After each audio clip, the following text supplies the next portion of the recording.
Hello Warriors, this is Mars, and welcome back to another Destiny 2 PvP build video. I've been playing Warlock recently, and I've gotta say, it's an absolute powerhouse. I've been a Voidwalker main for some time now, and I wanted to make something that can sit in fights longer and control the battle around me. Attunement of Hunger is perfect for massive regeneration on kills, and offers a lot of solo and group utility. This is an Attunement of Hunger build with an emphasis on weapon diversity as well as being really aggressive even without close combat weapons. This Voidwalker build has many tools that can be utilized on this build to dispatch opponents solo, as well as support your team. Any legendary or exotic weapons you add into your kit pushes the build into a specific direction, and the primary goal is to always maintain your Devour. There's nothing better than having an immortal build with the added bonus of being both flexible and lethal at the same time, am I right? Anyway, there are many loadouts that I use to support the build in many situations. This build is extremely flexible due to having the ability with any weapon combination and healing on kill while Devour is active. If you're looking for PvP builds and commentaries, please like and potentially share the video. And if you're up to it, subscribe and join my merry band of hardened warriors. It really helps me out and helps the channel grow. Let's jump into the build starting with skills and grenades.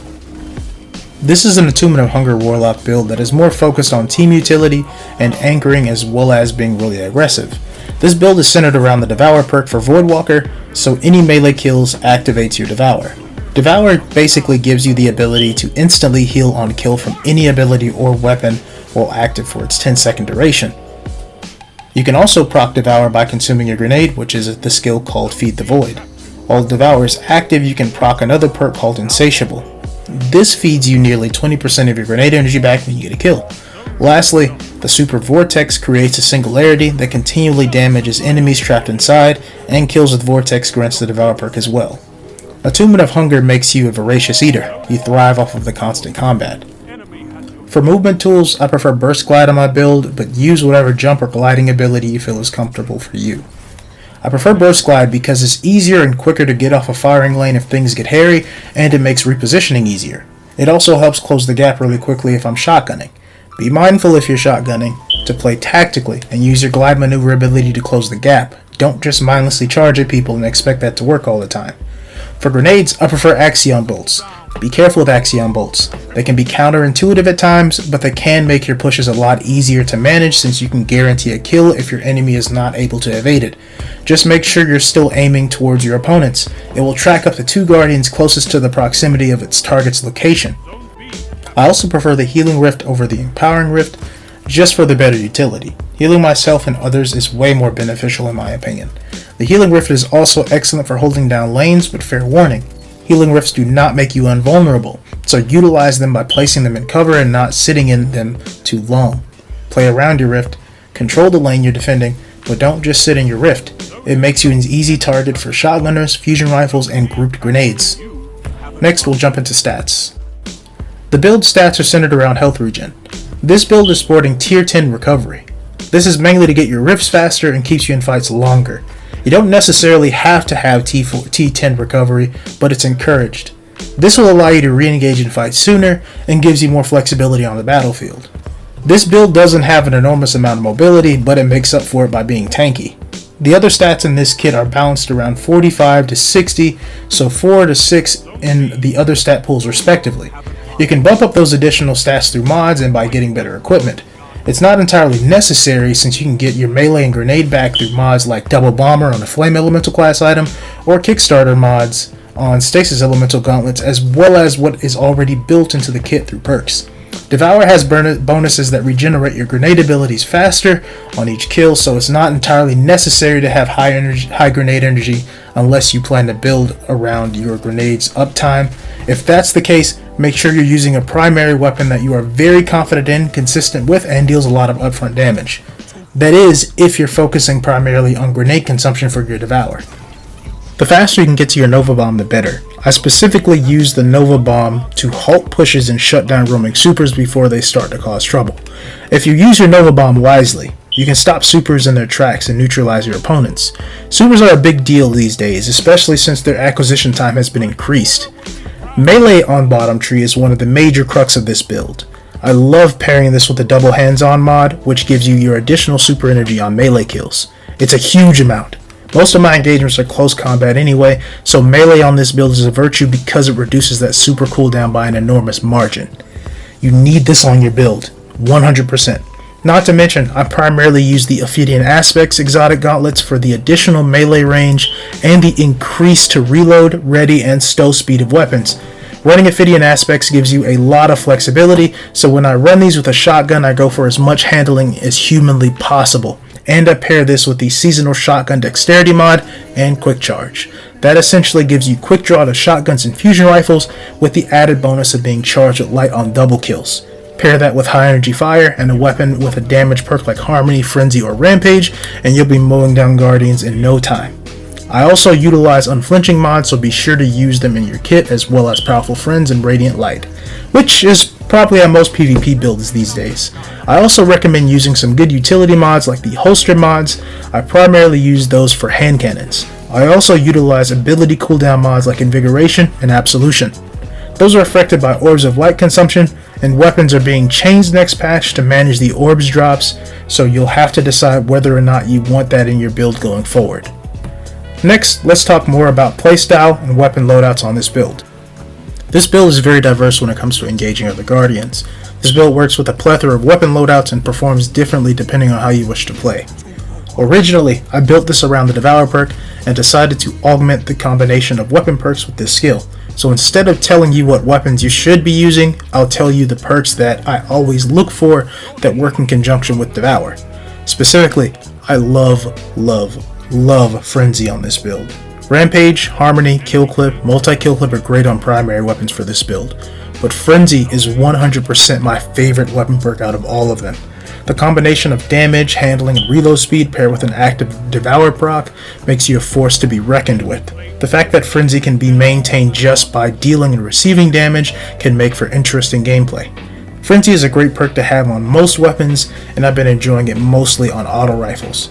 I would like to get a Loud Lullaby or a Freightbringer with Frenzy for this build, but unfortunately they keep eluding me. I also enjoy a Tranquility Sniper rifle that also has Frenzy with surplus. If you plan to snipe on this build, your job shifts from slaying to team utility. Support your team the best you can by dealing meaningful damage. Any sniper will really do for this build. Just make sure you're using one that you feel comfortable with and also has Snapshot. Shotguns are a no-brainer on this build. You can get away with just about anything with the right perk combination. If you prefer a slug shotgun, go for something that is directly affected by your abilities like Swashbuckler or Adrenaline Junkie. The increased damage is great, and I've been enjoying Swashbuckler on my Blasphemer. But if you're focused on a win now perk spread, obviously you want a combination of Hammerforged rifling, accurized rounds with utility perks like Quick Draw, Threat Detector, and Surplus, paired with win now perks such as Opening Shot and Moving Target. I like to pair my shotguns with nearly all types of primaries. Hand cannons are also great on this build. If I would advise a hand cannon depending on playstyle, I'd suggest a 120 like Igneous Hammer or Steady Hand for when you're anchoring or focusing more on team support. I like Explosive Payload, Time Payload for when I'm fighting against grouped opponents, and I also like utilizing Rapid Hit for when I'm firing at longer ranges. But if you're roaming or slaying out in close combat, go for a 140 with utility perks like Zen Moment, Surplus, Slide Shot, Tunnel Vision, Killing Wind, paired with perks like Kill Clip, Multi-Kill Clip, Swashbuckler, Adrenaline Junkie, Frenzy, or even Opening Shot. I don't use many exotic weapons on this build just because I specifically built around Frenzy and Devour. But if I were to recommend one to complete the build, I would say without a doubt in my mind I'm using Monte Carlo. Monte Carlo performs excellently on this build. You have good range, you have high caliber rounds, really good handling and stability, and the combination of Grave Robber and Swashbuckler on Marikov Chain. Pairing this with the Devour perk makes you damn near unbeatable. Not to mention the gun also feeds you melee energy and can also refund your entire melee charge when you get a weapon kill. The gun makes it a really fun build for sixes, but fair warning, if you're playing against organized teams, play smart and swap to a weapon that is more advantageous at longer ranges. Monte Carlo is awesome on this build, but I've noticed its target acquisition isn't that great, so you can easily miss your shots at longer ranges. I would prefer a hand cannon or pulse rifle at longer ranges. Speaking of pulse rifles, I save one for some tight situations. I keep a full auto Time-Worn Spire with Slideways and Vorpal weapon when I notice teams are planning to sit back and play the range game or snowball with supers. Having a Vorpal weapon perk on a primary weapon increases its damage to supers by 20%. I highly advise having one in your back pocket for when it gets real. You'll thank me later.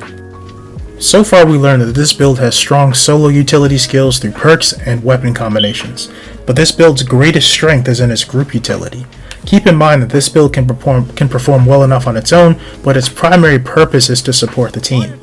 I primarily focus on team shooting and covering lanes and defending points. Team shooting is imperative on this build, not to mention you need to be dropping your rifts in positions that can be utilized by your teammates. Don't be selfish. Prioritize your teammates' survival over your pushes. Focus more on team support when you're engaging stronger and organized opponents. Your greatest support to your team is what you decide to offer them. Solo is another story. Survive by any means necessary. Utilize cover to the best of your abilities and don't hang around your rifts too much. Some situations demand that you utilize your rifts, but don't get too comfortable in your castle. Attunement of Hunger makes you kind of a bruiser with the ability to heal whenever you want to, so make sure you're playing around your abilities efficiently. Lastly, I want to talk about choices of exotics. I didn't use any exotics on this build for PvP except for the Ophidian aspects. I was the most comfortable with that since they suited my playstyle and provided me everything that I needed to be successful in the Crucible. But I also had other ideas for exotics that were interesting to me just because of their benefits for solo play and group cohesion, as well as overall utility. For solo play, I would suggest Transversive Steps, Winter's Guile, and Karnstein's Armlets. These are specifically for roaming playstyles that want to defend themselves better. I've only watched about 5 minutes of gameplay to know that Winter's Guile is abusive, and once they get started, there's no stopping them. Karnstein's Armlets will make sure that you heal through just about anything, and Transversive Steps buffs your mobility as well as keeps you focused on a run and gun playstyle. For the more utility-focused setup, stick with the Ophidian aspects. They will undoubtedly carry you to victory, especially if your build is more weapon-focused. Nezarok's Sin will give you reasonable sustain on top of your Devour proc. If you plan to use Nezarok's Sins, there are a plethora of powerful void weapons you can use at your disposal, like the Gnawing Hunger, the Bottom Dollar, the Retold Tail, the list goes on. Just make sure it's a weapon that you're comfortable with.